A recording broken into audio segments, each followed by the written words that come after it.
Jeeva today பார்வையாளர்களுக்கு வணக்கம். இன்றைய நேர்காணலில் காங்கிரஸ் கட்சியினுடைய மூத்த தலைவர், தமிழ்நாட்டு அரசியல் நீண்ட நெடிய வரலாற்றுக்கு சொந்தக்காரர் திருநாவுக்கரசர் அவர்கள். சார் வணக்கம். சார் வணக்கம். அதிமுக அப்படிங்கிற ஒரு கட்சி, ஏன்னா அது உங்களோட ரொம்ப தொடர்புடைய கட்சி. அதிமுக தொடர்ந்து அது அந்த கட்சி தொடங்கினதுலேருந்து வரலாற்றோடு தொடர்புடையவங்கனால கேட்கணும். இதுவரை இல்லாத விமர்சனம் அதிமுக மீது வருது. ஏன்னா திமுகவும் பாஜக கூட்டணி வச்சிருக்கு, அதிமுகவும் ஜெயலலிதா அம்மையார் காலத்திலையும் கூட்டணி வச்சிருக்கிறாங்க. ஆனால் அவங்க என்ன கேட்குறாங்க, ஏன் இதுக்கு முன்னாடி நீங்கள் யாருமே பிஜேபியோட கூட்டணி வச்சது இல்லையா? அதுன்னு இப்போ எடப்பாடி கூட்டணி வச்சிருக்கும் போது மட்டும் கட்சியை அழிச்சிட்டாங்க, கட்சியை முழுங்கிட்டாங்க. அமித்ஷா கண்ட்ரோலில் ஏடிஎம்கே இருக்கு, டெல்லி தான் லாய்ட்ஸ் ரோட இயக்குது. இது என்ன பெரியது? எம்ஜிஆரே ராஜீவ்காந்திக்கும் இந்திரா காந்தி இவங்க சொல்படியெல்லாம் கேட்டாரு அப்படிங்கிற விமர்சனம் இருந்தது. டெல்லியை அனுசரித்து போகிற தன்மை ஏடிஎம்கேக்கு எப்பயும் உண்டு. நீங்கள் உடனே திமுக காரங்களாம் சேர்ந்து அழிச்சிச்சு, இனி திராவிட கட்சியே இது கிடையாது, இது ஒரு சங்கி கட்சியா மாறிடுச்சு, ஆர்எஸ்எஸ் அடிமையா மாறிடுச்சுன்னா நீங்க சொல்றீங்க அப்படின்னு ஏடிஎம்கே வாதங்களை வைக்கிறாங்க. நீங்க அதிமுக தனித்துவமா நீங்க பார்த்த அதிமுகவா இருக்கா, இல்ல டெல்லி கண்ட்ரோல்ல இருந்து எங்குதுன்னு பாக்குறீங்களா? அதாவது நீங்க சொன்ன மாதிரி அதிமுக என்ன வளர்த்த கட்சி. ஆமா, 72ல இருந்து இருக்கீங்க. நானும் அதிமுக வளர்த்தவன்.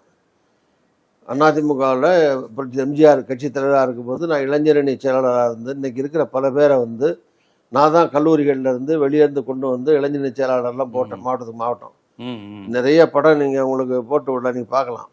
நானும் படிச்சது எம்ஜிஆர் அப்படி உட்காந்துருப்போம், பின்னாடி ஒரு மாவட்டமா ஒரு 10 பேர் பின்னாடி இளைஞரணியை சேர்ந்தவங்க நிற்பாங்க. அந்த பின்னாடி நிற்கிற 10 பேர் தான் இன்னைக்கு அதிமுகவில் முக்கியமா இருக்கிற தலைவர்களா இருக்காங்க. திமுகவில் போய் பல பேர் மந்திரியா இருக்காங்க. ஸோ இதெல்லாம் என்ன ஒரு சகாப்தம், எம்ஜிஆரோட ஒரு சகாப்தம் முடிஞ்சு போச்சு. நிறைய பேர் இறந்துட்டாங்க. இப்போ அண்ணன் எஸ்டிஎஸ் கிடையாது, அண்ணன் கேஏகே கிடையாது, அண்ணன் ஆர்மி கிடையாது, அண்ணன் துரைராஜ் கிடையாது, அண்ணன் மூணாதி கிடையாது, அண்ணன் ஆர்மி இந்த மாதிரி ஒரு பெரிய நாவலர் இல்லை. இதெல்லாம் ஒரு இது ஒரு பெரிய லீடர்ஸ். அதுக்கு பின்னாடி இன்னைக்கு இருக்கிற அடுத்த கட்ட தலைமுறையில் வந்திருக்கிறவங்க பல பேர் என்னால் அறிமுகப்படுத்தப்பட்டு கொண்டு வந்தவங்க. அவங்க பெரிய தலைவர். நீங்க ஜெயலலிதா கட்சி தலைவராகும்போது நான் துணைத் தலைவர். ஜெயணிக்கு நான் தான் பொருளாளர், நான் தான் அப்புறம் துணை பொதுச் செயலாளர். ஜெயணியினுடைய பிரதான பத்திரிகையே பொன்மனு ஒரு பத்திரிகை நடத்தினேன். அதான் அதிகாரப்பூர்வமான அம்மையார். நான் அரசியலை விட்டே போறேன்னு போனப்பெல்லாம் நீங்க நடராஜன் போன்றவர்கள் தானே அதை. ஆமா, அது வேண்டாம் நீங்க இருங்க எல்லாம் பண்ணோம். ஜானகியம்மா முதலமைச்சர் ஆகும்போது பொதுக்குழு கூட்டினதே நான் தான். அன்னைக்கு தினத்தில பாத்தீங்கன்னா என் பேர் திருநாவுக்கரசு மற்றும் பொதுக்குழு உறுப்பினர்கள்னு அறிவிச்சு சட்டமன்றத்துக்கு முன்னாடி தலைவர் எம்ஜிஆர் மறைவுக்கு பின்னாடி ஜானகியம்மா முதலமைச்சர் அறிவிச்ச உடனே ஆட்சியை அவங்க பிடிச்சிட்டாங்க. கட்சியை ஜெயலலிதா தலைமையில பிடிக்கணும்னு சொல்லி பெரும்பாலான மாவட்ட செயலர் ஜெயலலிதா தான் இருந்தாங்க. இங்கே ஜானகியம்மாட்ட இருந்தாங்க. இங்கே கிடைச்ச மாவட்ட செயலாளர்கள் இணை செயலாளர்கள்லாம் சேர்த்து ஒன்று சேர்த்து எக்மோர்ல ஒரு ஹால் இருக்கு, அந்த ஹாலில் மீட்டிங் போட்டு ஜெயலலிதா போயிச்சாருன்னு அறிவிச்சு எல்லாம் பண்ணோம். அதை விடுங்க, அது பழைய கதை, அது போட்டோம். இப்படி இருந்தாலும் நடந்த கதை. சரி சரி. ஸோ அதனால அது இப்போ பேசி பிரயோஜனம் இல்லை, வேண்டியில்லை. கரண்ட் பாலிட்டிக்ஸுக்கு வருவோம். ஸோ நீங்கள் கேட்ட கேள்வி, இன்னைக்கு அந்த காலங்களில் எம்ஜிஆர் காலங்களில் ஜெயலலிதா காலங்களில் பிஜேபியோடவோ காங்கிரஸோடவோ கூட்டணி இருக்கு இல்லையா, மத்திய அரசோட மத்திய கட்சிகளோட கூட்டணி இல்லையா? அப்போல்லாம் அந்த கட்சிகள் தான் இங்கே ஆக்கிரமிப்பு பண்ணுச்சின்னு சொன்னாங்களா? ஏன் இப்போ மட்டும் அதிமுக சொல்கிறாங்கன்னு கேட்டீங்க. அது காரணம் அதிமுகவில் ஏற்பட்டிருக்கிற விரிசல்கள். சரி, அது காரணம் அப்போ எம்ஜிஆர் இருக்கும்போது இது மாதிரி உடஞ்சி டெல்லியிலேருந்து யாரும் பஞ்சாயத்து பண்ணிட்டு இருக்கல. அதே மாதிரி ஜெயலலிதா இருக்கிற போது அதிமுக உடஞ்சி அங்கேருந்து உடஞ்சிருக்கு. ஆனா யாரும் டெல்லியில தலையிட்டு 96ல நீங்க கூட போட்டி பொதுக்குழு அதெல்லாம் நடந்திருக்கு. அது என்ன காங்கிரஸ்லயோ பிஜேபிலயோ கூட்டு யாரும் பஞ்சாயத்து பண்ணலையே. நீங்களா கட்சியை மீட்கணும், நீங்களா போட்டது. சரி, அதான் சொல்றேன். அது நமக்கு ஜெயலலிதாவுக்கு எனக்கு கருத்து வேறுபாடு நான் கட்சி ஆரம்பிச்சிருக்கலாம், போயிருக்கலாம். இப்ப திமுகவில் கருத்து வேறுபாடு வைகோ கட்சி ஆரம்பிச்சாரு. இப்ப எங்களையெல்லாம் கூப்பிட்டு அப்ப இருந்த கூட்டணியில இருந்த காங்கிரஸோ அல்லது பிஜேபியோ இயக்கி பஞ்சாயத்து பண்ணி அங்க இருக்கிற தலைவர்களை கூப்பிட்டு பஞ்சாயத்து பண்ணி சேர்த்துக்கோ வச்சுக்கோ அதெல்லாம் பேசலையே. Okay okay. ஆனா அந்த மாதிரி இந்த தலைவர்கள் இப்ப கலைஞர்கிட்ட கூப்பிட்டு அங்க காங்கிரஸோ பிஜேபியோ வைகோவை சேர்த்துக்குங்க, கண்டிப்பா இந்த பொறுப்புல வச்சுக்கங்கன்னு சொல்ல முடியாது. அதே மாதிரி ஜெயலலிதா கூப்பிட்டு சொல்ல முடியாது. இப்போ எம்ஜிஆர் இருக்கும்போது கூட 2 பேர் வெளியே போயிருக்கலாம், போகல சொல்றேன். எம்ஜிஆர் இருக்கும்போது எஸ்டிஎஸ் ஆரம்பிச்சுக்க போனார். எம்ஜிஆர் கோச்சிட்டு போய் கட்சி ஆரம்பிச்சாரு. அவரை கூப்பிட்டு நமது கழகம் அவரை கூப்பிட்டு காங்கிரஸ் பஞ்சாயத்து பண்ணல. எம்ஜிஆர்ட்ட சொல்லி எஸ்டிஎஸ் சேர்த்தா தான் உங்களுக்கு பலமா இருக்கணும், சேர்த்துங்கலாம் சொல்லலை. ஏன்னா இவங்கெல்லாம் மிக ஆளுமை மிக்க தலைவர் இல்லை. இப்போ அதே மாதிரி அவர் வந்து அந்த கட்சி அதிமுகன்னு பார்த்தீங்கன்னா யார் அதிமுக? அதிமுக பேரு, அதிமுக கொடி, அதிமுக சின்னம், அதிமுக கட்சி அலுவலகம், அதிமுகவில் இருக்கிற பணம், எல்லா கட்சியிலையும் வந்து ஒரு தொகை இருக்கு. இப்போ தான் நேரடியாக சட்டப்பூர்வமாகவே தொழிலதிபர்கிட்ட காசு வாங்கலான்னு சட்டம் கொண்டு வந்துட்டாங்களே. பிஜேபியில் 2000 கோடி இல்லை தான் இன்கம் டேக்ஸில் கணக்கு வருது எந்தெந்த கட்சிக்கு எவ்வளோ இருக்குன்னு. அங்கே ஒரு தொகை இருக்கும்ல கண்டிப்பாக. 200 இருக்கலாம், 300 இருக்கலாம், 500 கோடியாக இருக்கலாம், எனக்கு தெரியாது. பட் இந்த மாதிரி அதான் எதுக்காக சொல்கிறேன், அது வந்து குற்றச்சாட்டு இல்லை, எல்லா கட்சியிலையும் இருக்குது, அந்த கட்சியிலையும் இருக்குது. அது அந்த கட்சிக்கு பலம் தானே. அதுலேருந்து வெளியே போகிறவங்க என்கிட்ட காசு இல்லைன்ட்டு ஒரு கட்சி ஆரம்பிச்சு என்ன பண்ணுறது? அது அதோட காசு மட்டும் பத்தாது, அதோட சேர்த்து நான் சொன்ன மாதிரி எல்லாம் இருக்குது. அந்த அலுவலகமாக இருக்கட்டும், அதிமுக பேராக இருக்கட்டும், கொடியாக இருக்கட்டும், சின்னமாக இருக்கட்டும், இது யார்கிட்ட இருக்கோ அதான் கட்சி. அது யார்கிட்ட இருக்குது? இப்போ எடப்பாடி இருக்குது. ஆக அதிமுகனா இப்போதைக்கு எடப்பாடி தான். அதுலேருந்து போன ஓபிஎஸோ தினகரனோ சசிகலாவோ அவரோட ஈக்குவல் பற்றி சொல்ல முடியாது. ஆனால் இவங்களால சேதாரமே இல்லையா அப்படின்னா அதுவும் அப்படின்னு சொல்ல முடியாது. இவங்கெல்லாம் ஜீரோ, இவங்களுக்கு ஒன்றுமே இல்லைன்னு சொல்ல முடியாது. இப்போ ராம்நாட்டில் எம்பிக்கு 2 ஓபிஎஸ், பலாப்பழ சின்னம், பலாப்பழம் புது சின்னம், ரெட்டலையோட அதிகம் வாங்கிருச்சு. ரெட்டலை 1 லட்சம் ஒரு 3 லட்சம் வாங்கினார்ல. அப்போ அவர் ஒன்றுமே இல்லாத ஆள் அப்படின்னு எப்படி சொல்ல முடியும்?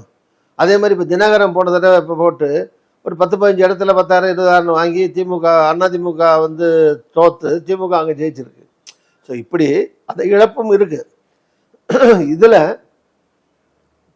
இப்போ வந்து பிஜேபி அமித்ஷாவோ தலையிட்டு பேசிகிட்டு இருக்காங்க. அதனால தான் அவங்க பஞ்சாயத்து பண்ணுறதுனாலையும் இப்போ உதாரணமாக இன்னைக்கு வந்து கூட்டம் போட்டதாக வச்சுருந்தாரு ஓபிஎஸ் 15ஆம் தேதி. இப்போ அமித்ஷா வராரு, திருப்பி பஞ்சாயத்து தொடருது. அதுக்காக 23ஆம் தேதி மாவட்ட செயலாளர் கூட்டி வச்சிருக்காருன்னு வருது. அப்போ தலையிடுறாரு, பஞ்சாயத்து பண்ணுறாருன்னு வரும்போது அப்போ தலையிடுது, அந்த பிஜேபி தலையிடுது, அதிமுக எடப்பாடி தலைமையில் இருக்கிற கட்சியை அவங்க கண்ட்ரோல் பண்ணிட்டு இருக்காங்க, மானிட்டர் பண்ணுறாங்க, தலையிடுறாங்கன்னு தானே அர்த்தம். அப்போ சொல்றதுல என்ன தப்பு? சொல்லத்தானே செய்வாங்க மற்றவங்க. அதான் நடக்குது. இல்லை இப்போ அதிமுக, அதுவும் நீங்களாம் புதுக்கோட்டை அந்த தென்பகுதியை சேர்ந்தவர், தொடர்ச்சியா 77லேருந்து வெற்றியை பார்த்தவர் நீங்க அதிமுகவில். எம்ஜிஆர் காலத்திலேருந்து அப்புறம் திமுகவோட கூட்டணி வச்சு இப்படி பல்வேறு வெற்றிகளை பார்த்தவர். தென் மாவட்டம் அதனுடைய ஓட் பேட்டர்ன் மாறி இருக்கா? ஏன்னா ராமநாதபுரம்னா ரெட்டலை தான், தேனி மாவட்டம் ஆண்டிப்பட்டினா ரெட்டலை தான், ஏன் உங்களுடைய புதுக்கோட்டை மாவட்டமே அதிமுகவுக்கு சார்பான பகுதி தான். ஜெயலலிதாவே தோத்த போது கூட புதுக்கோட்டையிலேருந்து 4 எம்எல்ஏ ஜெயிச்சார், 2 எம்எல்ஏ ஒன்று ஜெயிச்சார் 96ல். இன்னைக்கு அவங்க எல்லாரும் என்ன சொல்றாங்க, இது வந்து தென் மாவட்டத்தில் திண்டுக்கல் மாயத்தேவர் கான்செப்ட்லேருந்து வந்த கட்சி இது. இன்னைக்கு ஒரு முக்குளத்தோர் எல்லாருமே இது நமக்கு துரோகம் செஞ்ச கட்சியா மாறிடுச்சு. ஐ மீன் எடப்பாடி வந்ததுக்கு அப்புறம் இது நம்ம புறக்கணிக்கப்படுறோம் அப்படிங்கிற உணர்வோட இருக்கிறாங்கிறாங்க. அதனால அந்த சமூக அதிருப்தி வாக்குகள் திமுகவுக்கு போக வாய்ப்பு இருக்கு, இல்லை வேற யாருக்கும் போகும். கண்டிப்பா டிடிவி ஓபிஎஸ் வந்து அந்த இழப்பை தொடர்ந்து செய்வாங்க அப்படிங்கிறாங்க. அப்படி பார்த்தா டெல்டா நாகப்பட்டினத்திலிருந்து இங்க திருநெல்வேலி வரையும் மிகப்பெரிய இழப்பை அதிமுக சந்திக்குமா, இல்ல அவங்க இரட்டலை இருக்கிற சின்னத்துக்கு முக்குளத்தூர் ஓட்டு போட்டுருவாங்களா? நான் ஏற்கனவே சொன்னேன், இது வந்து இந்த சின்னம் ஈவன் ரெட்டலையாக இருக்கட்டும், உதயசூரியனாக இருக்கட்டும், 1952 முதல் தேர்தலில் இருந்து ஈவன் காங்கிரஸாக இருக்கட்டும், அந்த சின்னம் மட்டும் சின்னம் முக்கியமானது. அதுக்கு ஒரு இம்பார்ட்டன்ஸ் இருக்குது, ரோல் ப்ளே பண்ணணும், அதெல்லாம் ஓகே. பட் இருந்தாலும் அந்த ஒரே சின்னம் தொடர்ந்து எல்லா தேர்தல்களையும் வெற்றி பெற்றது இல்லையே. ஆமாம், ஜெயலலிதா அம்மையாரே தோத்துருக்காங்கல்ல. அதே மாதிரி வந்து நான் சொன்ன மாதிரி திமுக 1 மட்டும் ஜெயிச்சிருக்குல்ல, ஜெயலலிதா 2, 3, 4 மட்டும் ஜெயிச்சிருக்கு, அந்த மாதிரி தோத்துருக்காங்கல்ல. அது உதயசூரியன் இருந்தப்போ. அதே மாதிரி காங்கிரஸ் ஒரு நேரத்தில் எம்எல்ஏவே இல்லாமல் இருந்திருக்குல்ல. முதல் தேர்தலில் வந்து கூட்டணி போடும்போது கலைஞர் பீரியட்ல 71ல் மக்களவைக்கு மட்டும் போட்டுட்டு எம்எல்ஏ இல்லாம இருந்திருக்குல்ல. அது அலைன்ஸ் கணக்கு தான். அப்புறம் மூப்பனார் கட்சி ஆரம்பிச்சு போன உடனே எல்லா காங்கிரஸும் அங்க போயிட்டு காங்கிரஸ் ஏடிஎம்கே காங்கிரஸ் அவுட். ஆமா, ஸோ இந்த மாதிரி அதான் நான் சொல்ல வந்தேன். தேர்தலில் அந்த கூட்டணி அந்த சூழ்நிலையில வச்சுதான் அந்த சின்னம் இதெல்லாம் ரோல் பிளே பண்ணும். அதனால இப்போ சின்னம் இருக்கிறதுனாலயே நீங்க வந்து அதை வந்து திருப்பி ஜெயிச்சிரும், அல்லது அந்த சின்னம் வந்து இங்கே இருந்தாலும் அங்கேருந்து போனவங்க டிஸ்டர்ப் பண்ணுவாங்க, தாக்கத்தை ஏற்படுத்தும் நம்புறீங்க? இல்லை, அவர் வந்து நம்ம ஏற்கனவே நம்ம இப்போ சொன்ன மாதிரி 3 லட்சம் ஓட்டு ராம்நாட்டில் வாங்கியிருக்காரு. பெரும்பாலும் அங்கே இருக்கிற முக்குளத்தோர் நம்ம சமுதாயத்தை சார்ந்தவர், அங்கே வந்து ஒரு முதலமைச்சரெல்லாம் இருந்திருக்காரு. பாவம் அங்கே இதுலேருந்து வந்து அது அந்த டிஸ்ட்ரிக்ட் கிடையாது, அவர் தேனி மாவட்டம், தேனி மாவட்டத்துலேருந்து இங்கே வந்து நம்மளை நம்பி நிற்கிறாரு அப்படின்னு போட்டிருக்கலாம் ஒரு சில பேர். அதே மாதிரி இப்போ தினகரன் போட்ட ஆட்களில் அங்கே யாராவது ஒரு அங்கே போடுற வேட்பாளர் அவருடைய செல்வாக்கு இதெல்லாம் வச்சு ஒரு 10,000-20,000 ஓட்டு 30,000 ஓட்டு வாங்குறது, ஒரு கட்சி நடத்துகிறாரு, காசு செலவு பண்ணார், இதெல்லாம் வச்சு 10,000-20,000 ஓட்டை பிரித்தாங்கன்னா தோற்றுருக்கலாம். பட் அதனால அங்கே இருக்கிற இன்னொன்று என்னென்னா ஒட்டுமொத்த சமுதாயம், தேவராக இருக்கட்டும், வன்னியராக இருக்கட்டும், கவுண்டராக இருக்கட்டும், நாடாராக இருக்கட்டும், தலித்தாக இருக்கட்டும், யாதவராக இருக்கட்டும், முத்துராஜாவாக இருக்கட்டும், இந்த மாதிரி நாயுடாக இருக்கட்டும், ரெட்டியாராக இருக்கட்டும், செட்டியாராக இருக்கட்டும், தமிழ்நாட்டில் இருக்கிற இன்னும் சிலது விடுபட்டு கூட இருக்கலாம். இந்த மாதிரி பல சமுதாயங்கள், யாருக்கு பின்னாடியும் அந்த சமுதாயம் ஒட்டுமொத்தமாக அப்படியே கிடையாது. ஆமாம், பிரிஞ்சு எல்லா கட்சிக்கும் தான் இருக்கிறாங்க, எல்லா கட்சியிலையும் இருக்காங்க. அதனால ஒட்டுமொத்தமாக வந்து தேவர்கள் போகிறாங்க. இப்போ அதிமுகவில் அங்கே தேவர்களே இல்லையா அந்த கட்சியில்? இப்போ எல்லா மாவட்டத்திலையும் இல்லை, ஒரு தலைகள்ங்கிறாங்க, வெறும் தலைகள் இல்லைங்கிறாங்க. நீங்கள் தலைகளே இல்லாமல் அவங்க என்ன முண்டமாக இருக்காங்க, எல்லாம் எல்லாரும் தலைகள் தான். அந்தந்த மாவட்டத்தில் அவங்களுக்கு ஒரு செல்வாக்கு இருக்கும். தொகுதியில் பல பேர் இப்போ எடப்பாடியோடு இருக்கிறவங்க எத்தனை பேர் அந்தந்த மாவட்டத்தில் எம்எல்ஏக்கள் இருக்காங்க, மாவட்ட செயலாளர் இருக்காங்க, முன்னாள் அமைச்சர்கள் இருக்காங்க, வசதி வாய்ப்புகளோட பல பேர் இருக்காங்க. ஸோ அதனால் அங்கே ஒன்றுமே இல்லை, அப்படியே அழிஞ்சு போச்சுன்னு சொல்ல முடியாது. ஆனால் இந்த தாக்கம் நீங்கள் சொன்ன மாதிரி தினகரன் அங்கே உள்ள இல்லை, அல்லது மெயினாக வந்து ஓபிஎஸ் அங்கே இருந்தவர் இப்போ இல்லை. இப்போ சசிகலா என்னன்னா, இந்த சசிகலாவுக்கு கட்சி இல்லை, அமைப்பு ரீதியாக இல்லை, அந்த சமுதாயத்தை சார்ந்தவர் பண்ணுங்கிற முறையில் இந்த அவர் தான் கொண்டு வந்தாங்க. அவர் வந்து வந்த பிறகு அதுக்கான ஆதரவு அவர் கொடுக்கல. அவங்க வந்தாங்கன்னா அந்த கட்சியை இவர் தலைவராக இருந்து நடத்த முடியாது. அது மாதிரி அவருக்கு அவர் பாட்டு அவர் பார்க்கணும். ஆனா அமித்ஷா அந்த வேலையை தான் பாக்குறாருங்கிறாங்களே, அமித்ஷா டிவி ஓபிஎஸ் எல்லாத்தையும் சேர்த்து வைக்க போறாருங்கிறாங்க. எடப்பாடி கட்சியும் காப்பாற்றணும், அவரையும் காப்பாத்திக்கணும் இல்ல. அவர் அவங்க விட்டு யாரெல்லாம் வந்தா அவருக்கு ஆபத்தோ அவங்களெல்லாம் அவர் நீக்கினா தான் அவர் சர்வே பண்ண முடியும்னா ஒரு தலைவராக இருக்க ஒருத்தர் அந்த முடிவு தான் எடுப்பாரு இல்லையா? அது மாதிரி அவருடைய நலன் கருதியோ அவர்கிட்ட இருக்க கட்சி நலன் கருதியோ அவர் பண்றாரு. நீங்க சொல்ல வந்த பாயிண்ட்டுக்கு என்னோட பதில் என்னன்னா, சில பாதிப்புகள் இருக்கலாம், ஆனா அதனால ஒட்டுமொத்த பாதிப்புகள்னு சொல்ல முடியாது. ரெண்டாவது, நீங்க இப்போ தென் மாவட்டத்தில் இருக்கிற முக்குளத்தோர் ஃபுல்லா சேர்ந்து, அல்லது இன்னொரு மாவட்டம் நான் சொன்ன மாதிரி கவுண்டர்கள் பூரா சேர்ந்து, அதே மாதிரி இப்போ கவுண்டர்கள் ஏரியாவில் பிஜேபி பலமாக இருக்குது.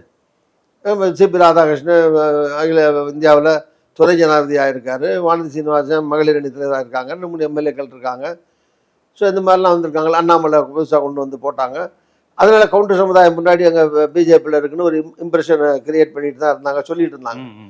அந்த காலத்தில் எம்ஜிஆர் இருக்கும்போது பலமாக இருந்தது. ஆனால் இப்போ இந்த பார்லிமெண்ட் எலெக்ஷனில் எல்லாத்தையும் திமுக தான் ஜெயிச்சிருக்கு. இல்ல அததான் சொல்றாங்க, அது பார்லிமெண்ட் எலெக்ஷன்.